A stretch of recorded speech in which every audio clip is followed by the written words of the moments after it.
clearing the way, Robin Kaye's legacy as a champion for music supervision. The entertainment industry remains deep in mourning over the death of Robin Kaye, the longtime music supervisor for American Idol, who was found murdered along with her husband, Thomas Deluca, in their home in an apparent double homicide.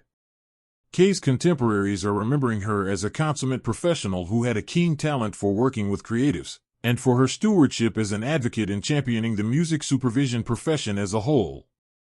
She was a fierce advocate of supervisors. She was a smooth, pragmatic, and calming presence to all of us. Veteran producer and a founding member of the Guild of Music Supervisors Jonathan McHugh tells The Hollywood Reporter. She was working with the Guild early. She produced our award show. She believed in the goal of helping improve the craft and make sure the bigger supervisors were helping the smaller ones. Jill Myers, who spent over a decade as music supervisor on rival music contest The Voice, said she shared a close bond together with Kaye and Ginsberg, adding that it felt like we worked for each other. Three people from competing shows who loved each other and constantly did our best to help and boost the others up. Maureen Crow, the Guild's founding president, called Kaye such a bright light in our community, lauding her efforts as an early Guild board member and vice president, and for her work on building out the Guild of Music Supervisors award show. She was empowered with an incredible skill set to make great things happen, and she put those skills to work in the service of others to empower them and help them succeed, Crow said. Her legacy will continue to inspire. She and Tom were more sorely missed. While Kaye's reach in the business was wide, those successes she'd cultivated for others is most apparent with Idol, which had imparted her with more influence compared to the more typical music supervision assignment. Aside from the incredibly high number of clearances she had to get done for the show, while a more typical program selects songs merely to soundtrack a particular moment on a singing contest, those clearances can decide an artist's career. If they get the right song, that can be the difference in having a career or not, McHugh says. In a way, Robin's work was a gateway for nurturing artists' careers.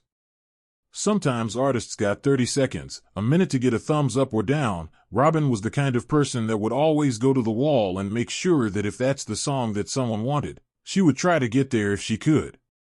Idol host Randy Jackson said on Instagram this week that Kaye consistently went the extra mile, meticulously ensuring songs were placed and cleared for the show. One of her more famous cases was securing Led Zeppelin's Whole Lotta Love for Adam Lambert in 2009, a notable success given how notoriously protective Zeppelin is about permitting its music for use on film and TV. We always were talking about Led Zeppelin because everybody knew that we couldn't do Led Zeppelin, Kaye recalled in an interview in 2009. I think Adam brought it up and I said, no, you can't do it. When we started really seeing how talented Adam was, I had a feeling they would consider him. I couldn't have asked them just in general, let us do it this year. They wouldn't have said yes, but it made sense with Adam. It's always worth asking, Kaye continued. I never take a no from anybody as a permanent no. This business changes too much and situations change. As Kaye's longtime friend Jackie Perryman, a consultant for Paul McCartney's MPL Music Publishing, remembers, she was particularly good at advising artists and creatives. She could really help find music for the younger kids who maybe didn't know the older songs. Perryman says Kaye was like a sister to her, adding that they first worked together in the 90s after she hired Kaye at Polygram to build out the label's licensing department.